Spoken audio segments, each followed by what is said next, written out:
Hey guys, welcome back to my channel, Sunny Side Up True Crime ASMR. And today we have an update on the Eliza Fletcher case. They now have a suspect, Cleotha Abston, who has a GMC Terrain or had access to one. So as you know, Eliza Fletcher was 34 years old, or is 34 years old. She went out jogging Friday morning, and a man approached her and forced her into a dark-colored GMC Terrain after a brief struggle. So we now have the affidavit in the case. We also know now that Cleotha Abston's sandals were found at the scene of the struggle. So he had a pair of Champion slides, and those were found by her cell phone. So the police were able to get DNA off of the slides, and they were able to look into him as a suspect. So they traced his cell phone records, and they found out that around 10 a.m. he went to his brother's house and he was cleaning the interior of his GMC Terrain and behaving oddly. He was also witnessed washing his clothes in the sink of the house.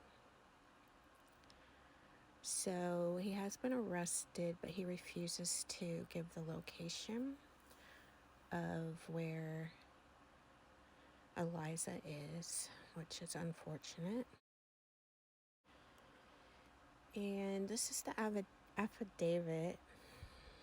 And what I was going to say is you could always pause it and read the whole thing yourself, but I do have it kind of slow on here where you might be able to read it while it's scrolling. And it gives more details about the case.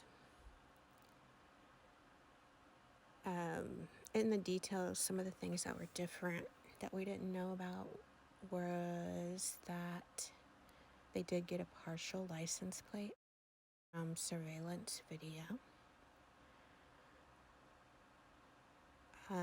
We do know that someone was helping her husband search for her, and he's the one that found the slides and the cell phone that was left behind.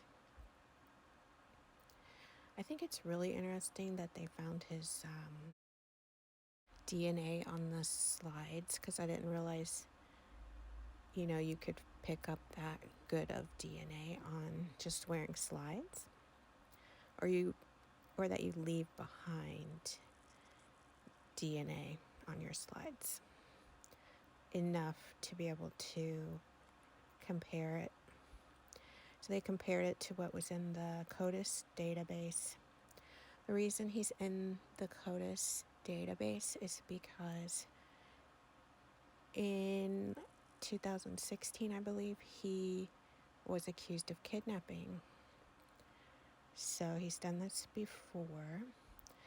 And in the past, he didn't murder his victims. So it kind of makes you think maybe she's still alive. But evidence at the in the car suggests that she was severely injured, which is a shame. So let's see. So I think the detectives did a great job in this case so far.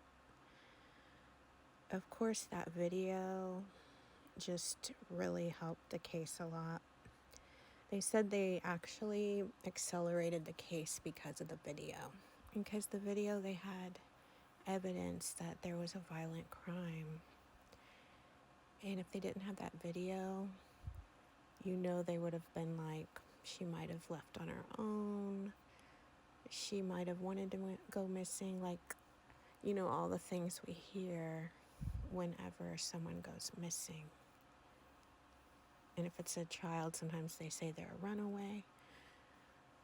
But having the evidence that it was a violent crime because he forced her into his car caused the police to be able to accelerate the investigation. So they did, there is a rumor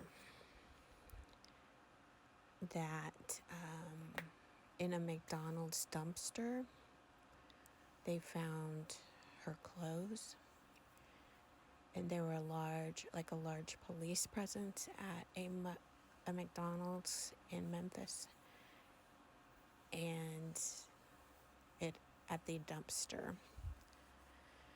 So then on this part of the affidavit is where it says that they had reason to believe she was in harm because of witness statements and the injuries with the blood and the other evidence. So I'm still hoping she's alive and they find her. Of course, he probably will not admit to where she is because he doesn't want to get a murder charge or make his charges worse. But I hope that the detectives have enough to work with. They are following his cell phone movements, so maybe he went to the place where she's at, and that will be picked up on his cell phone movements. But I just wanted to share with you this latest break in the case. Subscribe if you're new, and thanks for watching.